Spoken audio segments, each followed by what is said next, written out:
शिवम हर रोज की तरह आज भी अपने कस्टमर्स को छोले कुलचे सर्व कर रहा था, लेकिन आज वो ये काम जल्दबाजी में कर रहा था। अरे भाई जल्दी करो ना, लेट। हाँ भाई, बस 2 मिनट। क्योंकि उसकी बीवी ऑटो में बैठे हुए गुस्से से घूरे जा रही थी। शिवम का इंतजार करते करते दृष्टि के सब्र का बांध टूट गया था और वो उसके पास जाने के लिए ऑटो से निकली, लेकिन फिर वहीं रुक गई। एक छोले कुलचे बेचने वाले की वाइफ कहलाने में उसे शर्मिंदगी महसूस होती थी, इसलिए उसने शिवम को दूर से ही फोन पर कहा, हाँ बोलो। क्या कर रहे हो? इतना टाइम कौन लगाता है? जल्दी करो। तो बस वो मैं सोनू का इंतजार कर रहा हूँ ना, वो बस दुकान संभालने के लिए वो आता ही होगा। आगे आ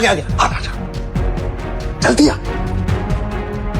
दृष्टि परेशान तो थी, लेकिन वो इस बात से अनजान थी कि उसकी परेशानी और बढ़ने वाली थी।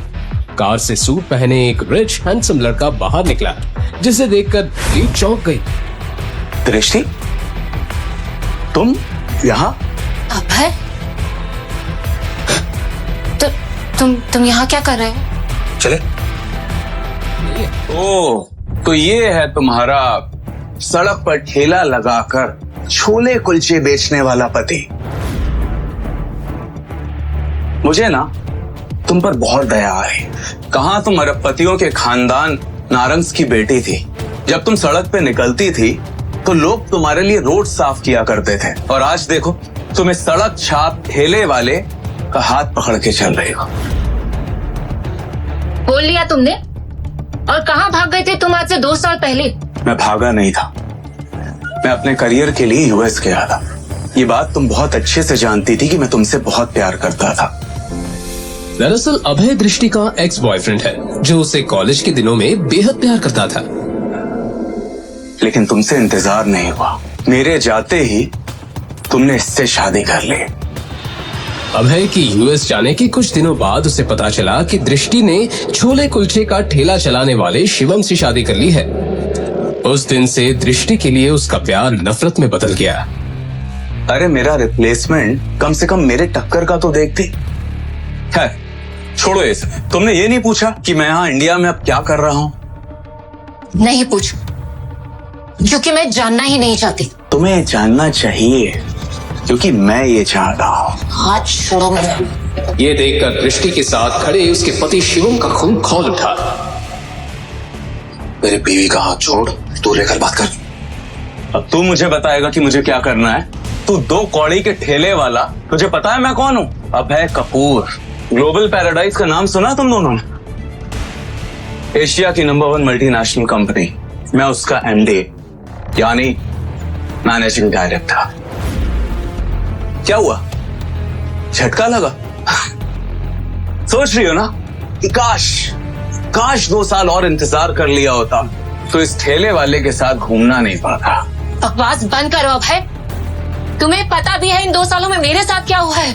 Who cares? मुझे जानना भी नहीं है, और ये मगरमच्छ के आंसू टपकाने का कोई फायदा नहीं। अब ये ठेले वाला ही तुम्हारा पति है और यही तुम्हारी औकात है। जी भरकर दृष्टि को जलील करने के बाद अभय वहां से चला तो क्या, लेकिन उसने दृष्टि के दिल को चोटिल कर दिया था। दृष्टि को इमोशनल देखकर शिवम उसे संभालना चाहता था, लेकिन दृष्टि थी जो उसे करीब भी आने नहीं देती थी। पर आज शिवम के मन को एक बात खाए जा रही थी। दृष्टि, क्या तुम आज भी वैसे प्यार करती? आज तो तुमने पूछ लिया, मगर अगली बार अपनी औकात में रहकर मुझसे कोई सवाल पूछना। मैं तुम्हें सिर्फ और सिर्फ अपने दादाजी की वजह से झेल रही हूँ। अगर मेरे हाथ में होता ना तो 1 मिनट में तुम्हें अपनी जिंदगी से निकालकर बाहर फेंक देती। चुप हो जाओ, एक शब्द मत निकालना अपनी जुबान से। तुम्हारी वजह से मेरी ये हालत है कि मैं 1-1 रुपए के लिए तरस रही हूँ, वरना नारंग मेंशन में क्या क्या ऐशो आराम नहीं थे मेरे लिए। ये सुनकर शिवम चुप हो गया और उसने मन ही मन अपने आप से कहा, तुम फिक्र मत करो दृष्टि, जिस दिन मेरी असली सच्चाई सारी दुनिया के सामने आएगी, उस दिन सबके पैरों तले जमीन खिसक जाएगी। तब मैं दुनिया के सारे ऐशो आराम तो क्या, सारे चांद तारे भी तुम्हारे कदमों में बिछा दूंगा। ये मेरा वादा है। शादी के 1 हफ्ते बाद भवानी नारंग की मृत्यु हो गई। पूरे परिवार को बड़ा झटका लगा। नारंग परिवार में शिवम को भवानी नारंग के सिवाय कोई पसंद नहीं करता था। वो चुपचाप खड़ा सब कुछ देख रहा था। भवानी नारंग के मरते ही घर में झगड़े शुरू हो गए और इसी के साथ दृष्टि के माता पिता को नारंग खानदान के बिजनेस और प्रॉपर्टी दोनों से बेदखल कर दिया गया। शिवम को बुरा तो लग रहा था, लेकिन वो कुछ कर नहीं पा रहा था। इस हादसे के बाद दृष्टि अपने पिता की छोटी सी फैक्ट्री चलाने लगी, पर शादी के 2 साल बीत जाने के बावजूद दृष्टि ने आज तक शिवम को अपना पति नहीं स्वीकारा था। वहीं अभय अपनी आलीशान डाइनिंग टेबल पर ब्रेकफास्ट कर रहा था। तभी अचानक उसका फोन बजा। उसने कॉल रिसीव किया और किसी से बात करते हुए गुस्से से चिल्ला उठा, What the hell? मेरे बैंक अकाउंट और कार्ड कैसे ब्लॉक हो सकते हैं? तुम्हें पता है आज मुझे कितनी इंपॉर्टेंट डील क्रैक करनी थी और कंपनी के एसेट्स के लिए मुझे इन्वेस्टमेंट करना था। तुम्हारे बेकार सिस्टम की वजह से ना सब खराब हो गया। नाउ यू टेल मी कि अब क्या किया जाए। सर, आपको हुई असुविधा के लिए हमें खेद है। हमें ये इश्यू रिजॉल्व करने की कोशिश करते हैं। मुझे कुछ भी नहीं सुनना है। कल तक अगर ये सब ठीक नहीं हुआ ना तो मुझसे बुरा कोई भी नहीं होगा। ये बोलकर अभय ने गुस्से में फोन काट दिया। यस यस मिस्टर प्रदीप, मैं बस पहुंच ही गई हूँ। हाँ, लिफ्ट के बाहर ही हूँ। यस यस, हाँ, I will see you. God,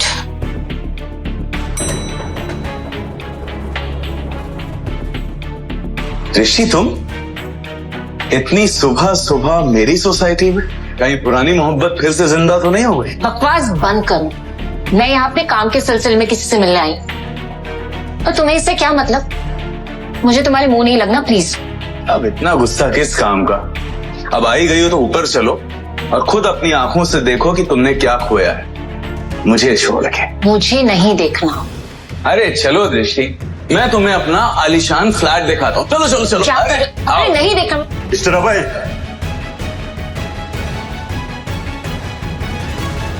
mister अभय, आपको हाउसिंग कंपनी से नोटिस देना है। नोटिस? यस। जैसे ही अभय ने वो नोटिस खोलकर पढ़ा, उसके होश उड़ गए। व्हाट? आज की आज मुझे फ्लैट खाली करना होगा? नहीं नहीं नहीं, ऐसा नहीं हो सकता। जरूर ये कोई फॉल्स नोटिस है। मुझे अभी ऑफिस जाके पता करना होगा। कहीं नजर तो नहीं लग गई तुम्हारे फ्लैट को मेरी? ओ शराब दृष्टि, मेरे लिए तुम्हारी औकात एक चींटी जितनी भी नहीं है। अब मुझे धमकी बाद में देना मिस्टर अभय। पहले जाओ और अपना आलीशान फ्लैट बचाओ जो तुम्हें तुम्हारी कंपनी ने दिया था और अब तुमसे छीनने वाली है। तुम्हें तो मैं ना। बाय, मेरी लिफ्ट आ गई। कुछ ही देर बाद जैसे ही अभय अपने ऑफिस पहुंचा, उसने देखा कि उसकी कैबिन में उसकी टेबल के ऊपर एक लेटर पड़ा था। जैसे ही अभय ने वो लेटर पढ़ा, उसके पैरों तले जमीन खिसक गई। ये उसका टर्मिनेशन लेटर था जो डायरेक्ट कंपनी के सीईओ से आया था। Termination letter? वो भी मुझे? वेट, ऐसा नहीं हो सकता। और मैं तो कभी कंपनी के मालिक से मिला भी नहीं हूं, तो मैंने उनके साथ बदतमीजी कब की? लेटर में लिखे टर्मिनेशन का रीजन पढ़कर अभय का दिमाग ही हिल गया। गुस्से से भरा अभय वो लेटर लेकर सीईओ के पास पहुंचा। मिस्टर अमन, मुझे आपसे बात करनी है। अभय, हाँ बोलो। आपने टर्मिनेशन लेटर क्यों भेजा? जिस शख्स से मैं आज तक मिला नहीं हूं, मैं उनकी बेइज्जती क्यों करूंगा? मिस्टर अभय, आप उस शख्स से मिल भी चुके हैं और आपने उनकी बेइज्जती भी की है। और अगर आपको ये बात झूठ लग रही है तो सर आज ऑफिस आए हैं, आप सामने उनके केबिन में जाकर उनसे मिल सकते हैं। ये बोलकर जैसे ही अभय कंपनी के ओनर के कैबिन में गया, सर, मैं आए? सर, मेरा नाम अभय है। मैं आपकी कंपनी का मैनेजिंग डायरेक्टर हूं। वो नहीं। शिवम को देखकर अभय के होश उड़ गए। शिवम, तू? तेरी हिम्मत कैसे ही ओनर के केबिन में घुसने की? और तू उनकी कुर्सी में बैठा है? भिखारी कहीं का। सिक्योरिटी आ ही जाएगी मुझे बाहर निकालने के लिए। एमडी साहब। बॉस, तुम लोगों का दिमाग खराब है क्या? ये 2 कौड़ी का आदमी सड़क पर ठेला लगाता है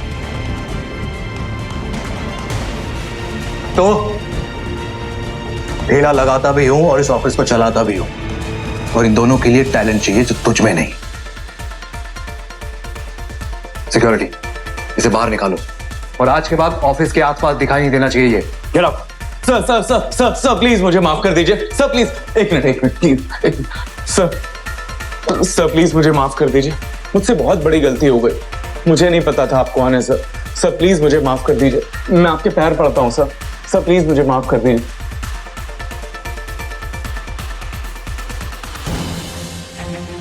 इंसान की पहचान उसकी औकात से होती है, यही कहा था ना तूने मेरी बीवी को। अब ये ठेले वाला ही तुम्हारा पति है और यही तुम्हारी औकात है।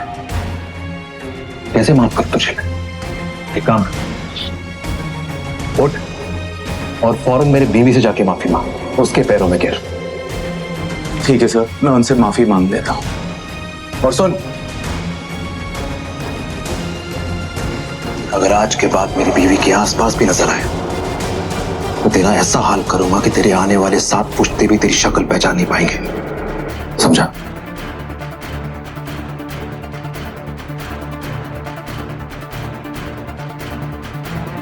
और हाँ, एक और बात,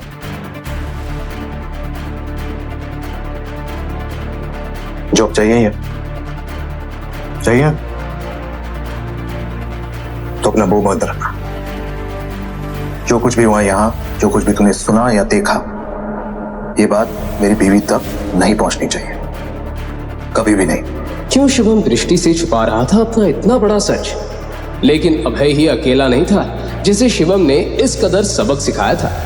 आज से 2 साल पहले इससे भी ज्यादा खतरनाक और दिल दहला देने वाला सबक शिवम ने दृष्टि के कॉलेज के उस सन की दीवाने ऋषभ सिंघानिया को सिखाया था, जो दृष्टि के लिए अपनी एक तरफा मोहब्बत में पागल हो चुका था। ऋषभ दिल्ली का मशहूर बिजनेसमैन सिंघानिया इंडस्ट्रीज के मालिक का बेटा था, इसलिए कॉलेज में सब उससे डरते थे। ऋषभ सिंघानिया अमीर बाप की बिगड़ैल औलाद था, जो कई बार जेल जा चुका था, लेकिन फिर भी वो अपनी हरकतों से बाज नहीं आया था, क्योंकि पैसे और पावर के बलबूते पर वो हर बार आसानी से बाहर आ जाता था। एक दिन दृष्टि अपने दोस्त के साथ कैंटीन में पहुंची ही थी कि तभी अचानक। क्या बदतमीजी है, पागल हो गए हो क्या? पागल? वैसे ये बताओ, कल रात को मेरे मैसेज का रिप्लाई क्यों नहीं किया? हाँ? तुम्हें पता है ना? तुम्हें समझ में नहीं आता, मैं तुमसे प्यार नहीं करती हूँ, मैं सिर्फ और सिर्फ अभय से प्यार करती हूँ। ओह माय गॉड, लगता है तुम्हें पता नहीं है। तुम्हारा वो बेवफा आशिक तुम्हें छोड़ के कल रात को यूएस जा चुका है। What? दिमाग खराब हो गया क्या तुम्हारा? अभय मुझे छोड़कर कहीं नहीं जा सकता, समझे? मैंने उसे मना कर दिया था वहां जाने से। दृष्टि ने देखा कि अभय ने उसे मैसेज किया था कि वो यूएस जा रहा है, जो दृष्टि ने पढ़ा नहीं था। दृष्टि को अपनी आंखों पर यकीन नहीं हुआ कि अभय उसे बिना मिले कैसे जा सकता है, और उसने अभय को फोन लगाया। आप जिस नंबर से संपर्क करना चाहते हैं वो इस वक्त उपलब्ध नहीं है। बड़ी भोली हो तुम, जाने मन बहुत बड़ी गलतफहमी हो गई है तुम्हें। जिस अभय की तुम गुणगान गा रही हो ना, वो तुम्हें दूध में पड़ी मक्खी के तरह निकाल कर यूएस जा चुका है। अरे उसे भी सक्सेस चाहिए था लाइफ में, बहुत सारा पैसा चाहिए था उसे। कब तक तुम्हारे साथ टाइम पास करता? उस गरीब की फूटी किस्मत में किसी की निगाह पड़ी होगी और बहुत बड़ा मौका दे दिया होगा तो गया। ऋषभ की बातें दृष्टि को तीर की तरह चुभ रही थी। खैर छोड़ो, मैं तुमसे आज ही शादी करने को तैयार हूं। दृष्टि ने उसे एक जोर से थप्पड़ जड़ दिया। कैंटीन के सभी लोगों के सामने ऋषभ की पहली बार इतनी बेइज्जती हुई थी। मैं तुमसे प्यार नहीं करती, और खबरदार जो मुझे छूने की कोशिश भी की ना तुम। बहुत अकड़ है ना तुझमें, दृष्टि नारंग। मैं तेरा वो हाल करूंगा ना कि तू अपना ये खूबसूरत शक्ल किसी को दिखाने के लायक नहीं रहेगी। ये चाटा जो तूने मुझे मारा है, इसकी बहुत भारी कीमत चुकानी पड़ेगी। और तेरी ये अकड़ अपने जूते के नीचे कुचल ना दी ना मैंने, तो मेरा भी नाम ऋषभ सिंघानिया नहीं।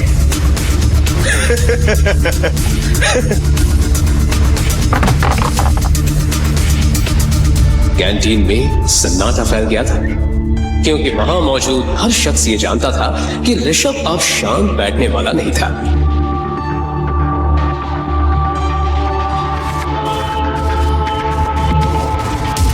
आखिर ऐसा क्या करने वाला था ऋषभ?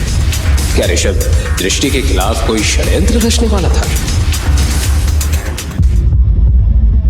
उसी रात जहां पूरा शहर सुकून की नींद में डूबा हुआ था, वहीं आज रात दृष्टि की जिंदगी में एक बहुत बड़ा तूफान आने को तैयार था। आधी रात हो चुकी थी जब उसकी एक दोस्त का कॉल आया। हेलो दृष्टि, तूने वो कॉलेज का व्हाट्सएप ग्रुप चेक किया? क्या यार, इतनी रात को कॉलेज ग्रुप कौन चेक करता है? तुझे क्या हुआ? तू इतनी घबराई हुई क्यों साउंड कर रही है? तू बस जल्दी से जल्दी ग्रुप चेक कर अभी। क्या हुआ यार? जैसे ही दृष्टि ने मोबाइल पर कॉलेज ग्रुप चेक किया, उसके पैरों तले जमीन खिसक गई। ऋषभ ने दृष्टि का एक वीडियो कॉलेज ग्रुप में यहां तक कि पूरे सोशल मीडिया में वायरल कर दिया था, और हर जगह बस दृष्टि के ही वीडियो की बात हो रही थी। ये वीडियो किसने? ऋषभ। इससे पहले कि दृष्टि ऋषभ को कॉल करती, उसे जोर से चिल्लाने की आवाज आई। दृष्टि, दृष्टि, क्या है? ब्रेकिंग न्यूज, दिल्ली की फेमस नारंग की बेटी का एक वीडियो इंटरनेट पर जमकर वायरल हो रहा है। जी हाँ, लोग इसे देखकर हैरान हैं और लगातार इस वीडियो को शेयर भी कर रहे हैं। आखिर क्या करेगी नारंग फैमिली इसके बाद? जानने के लिए हमारे साथ बने रहिए और देखते रहिए लेटेस्ट न्यूज। किसने किया? अरे बोलना, किसने किया? किसी को मुंह दिखाने के लायक नहीं रही। कौन है? जब ने किया है, उसने बदला लिया है मुझसे उस थप्पड़ का। ऋषभ अपने पार्टनर में बैठे हुए दृष्टि का वो वीडियो बार बार देखकर हंसे जा रहा था कि तभी दृष्टि का उसे कॉल आया।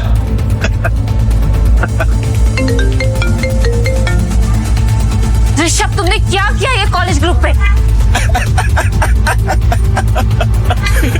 तो तुम्हें देख लिया। तो बताओ कैसा लगा मेरा सरप्राइज? फाइनली तुम्हारा कॉल आ ही गया। पता है कितनी बेताबी से मैं तुम्हारा इस कॉल का इंतजार करता था। मुझे यकीन था कि मेरी दृष्टि मुझे जरूर फोन करेगी, मगर नहीं, तुम्हें तो मेरी कदर ही नहीं। अब इश्क का जुनून हद से बढ़ चुका है माय डार्लिंग। Shut up! तुम ये सब कैसे कर सकते हो?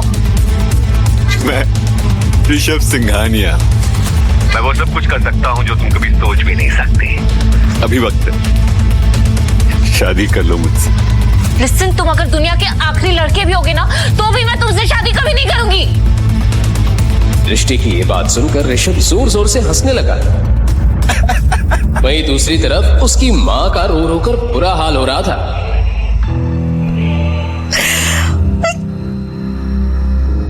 किसी को मुंह दिखाने के लायक नहीं रहे हम लोग। 30 सालों की इज्जत सब मिट्टी में मिल गई।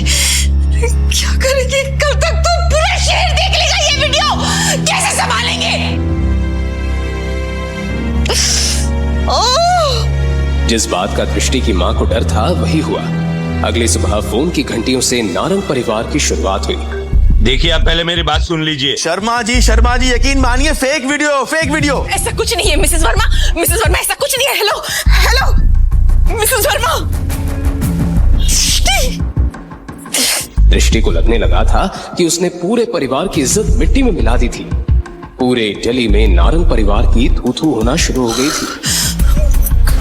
कौन करेगा इससे शादी? अब मुझे बहुत टेंशन हो रही है। सब हम पर थूक रहे हैं। कैसे होगी इसकी शादी? एक लड़का है,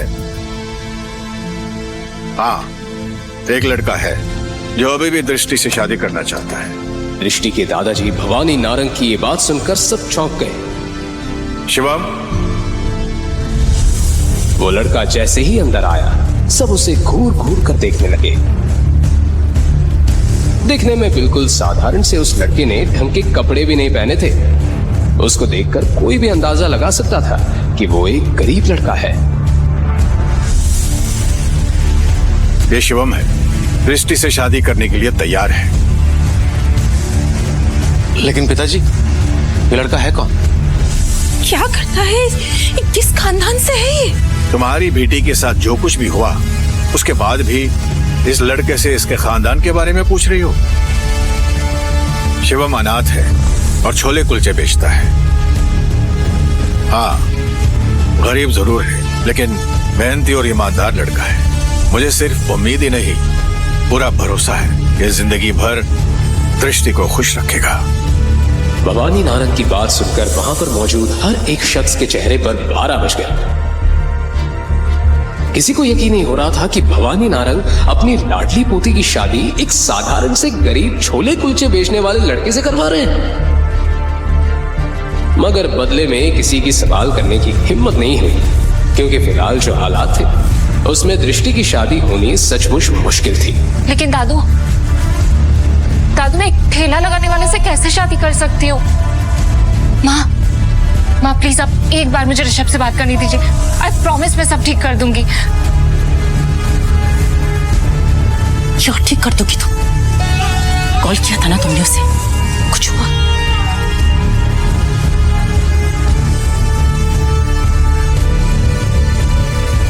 दृष्टि, अब इस लड़के से शादी करने के अलावा तुम्हारे पास और कोई दूसरा ऑप्शन नहीं है।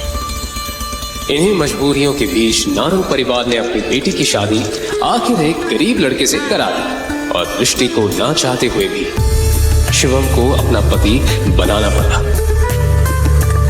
वहीं शादी की रात जब दृष्टि अपने कमरे में थी तभी शिवम अचानक कमरे में आया और उसने देखा कि दृष्टि बहुत परेशान थी। क्या हुआ दृष्टि? तुम परेशान लग रही हो? देखो, मुझे तुमसे कोई बात नहीं करनी। भले हम पति पत्नी जरूर बन गए हैं, लेकिन हमारे बीच ऐसा कोई रिश्ता नहीं होगा। तुम अपनी प्रॉब्लम मुझसे शेयर कर सकती हो सकता है मैं कुछ हेल्प कर दूं। तुम मेरी हेल्प करोगे? यस। हैसियत देखिए तुमने अपनी। तुम मेरी कोई हेल्प नहीं कर सकते, समझे तुम? एक तो पहले ऋषभ और अब तुम। गुस्से में दृष्टि ने अपना सारा गुस्सा शिवम पर निकाल दिया।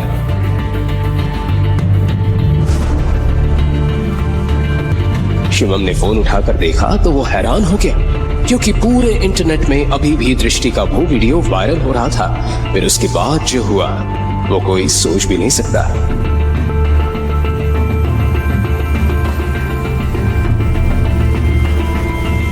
हेलो, हाँ बोल मेरे भाई। सर वो वीडियो अचानक से गायब हो गया और आपके खिलाफ किसी ने रिपोर्ट भी लिखवाई है। What nonsense? मेरे खिलाफ रिपोर्ट लिखवाने की हिम्मत किसकी हुई? जो भी है बहुत खतरनाक है। उसने आपके सारे अकाउंट्स को ब्लैकलिस्ट करवा दिया है। उस आदमी की बात सुनकर ऋषभ के पसीने छूट गए। उसने तुरंत अपने पापा को कॉल लगाया तो उसे पता चला कि वो लोग बर्बाद हो चुके हैं। डैड, हमारे बैंक अकाउंट सीज हो चुके हैं। हमारी इंडस्ट्रीज पर ताला लग चुका है और मेरे सर पर 1000 करोड़ का कर्जा है। हम बर्बाद हो चुके हैं ऋषभ। तो डैड, किसने किया ये सब? ये सब के पीछे कौन है? लेकिन उसके बाद जब ऋषभ को ये पता चला कि ये सब किसने किया है तो वो सुनकर ऋषभ के पैरों तले जमीन खिसक गई।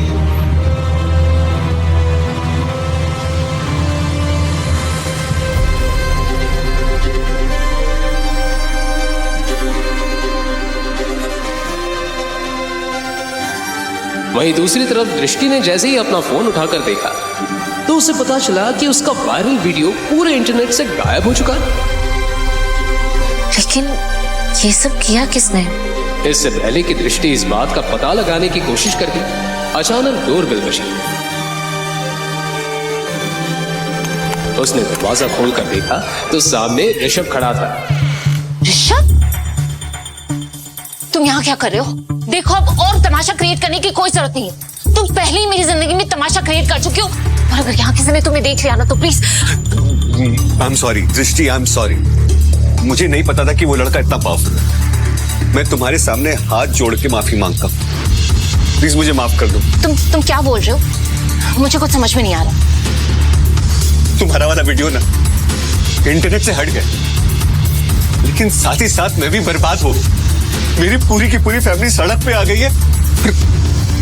ये जिसने भी किया ना ये सब, वो तुम्हारे घर में। हमारे घर में? हमारे घर में ऐसा कौन हो सकता है? देखो, अब तुम कोई नया ड्रामा क्रिएट करने की कोशिश मत करो। मैं कोई ड्रामा नहीं कर रहा हूं, मैं सच कह रहा हूं। और ये सब कुछ करने वाला कोई और नहीं, तुम्हारा पति है। उसने रातों रात तुम्हारा वीडियो इंटरनेट से गायब करवा दिया और मुझे बर्बाद कर दी। ये सुनकर दृष्टि की आंखें फटी की फटी रह गई। उसे यकीन नहीं आ रहा था कि एक मामूली सा दिखने वाला लड़का इतना सब कुछ कैसे कर सकता है। इसलिए वो गुस्से में ऋषभ से बोली, ये क्या बकवास कर रहे हो तुम? शिवम ये सब कैसे कर सकता है? मैं सच कह रहा हूं, मेरा यकीन मानो, ये सब कुछ उसी ने किया। वो कोई मामूली गरीब इंसान नहीं है, वो बहुत पावरफुल इंसान है। पर अगर तुम यकीन नहीं आ रहा ना, तो खुद पूछो अपने पति से। तभी अचानक शिवम भी वहां आ गया। शिवम ने दृष्टि और ऋषभ की सारी बातें सुन ली थी। दृष्टि ने शिवम से पूछा, शिवम, ये ऋषभ क्या बकवास कर रहा है? तुम ये सब कैसे कर सकते हो?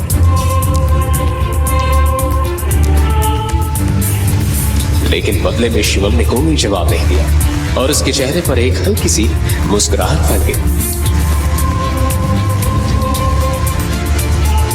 बोलो, क्या दृष्टि अपने पति शिवम का ये राज कभी जान पाएगी? आखिर क्यों वो इतना पावरफुल आदमी होते हुए भी बेच रहा था सड़कों पर छोले कुलचे? अभी तक आपने जो भी सुना वो तो सिर्फ ट्रेलर है। शिवम का असली राज तो कुछ और है, जिसके लिए उसने दृष्टि से शादी की थी। और इसके बाद जो हुआ उसे सुनकर आपके रोंगटे खड़े हो जाएंगे। तो अगर आपको भी जानना है इस कहानी का हैरत अंगेज सच, आगे की कहानी जानने के लिए देखिए अगला एपिसोड सिर्फ पॉकेट एफएम के यूट्यूब चैनल पर। और शिवम द हिडन वॉरियर के सारे एपिसोड्स को सुनने के लिए डिस्क्रिप्शन में दी लिंक से डाउनलोड करें पॉकेट एफएम ऐप।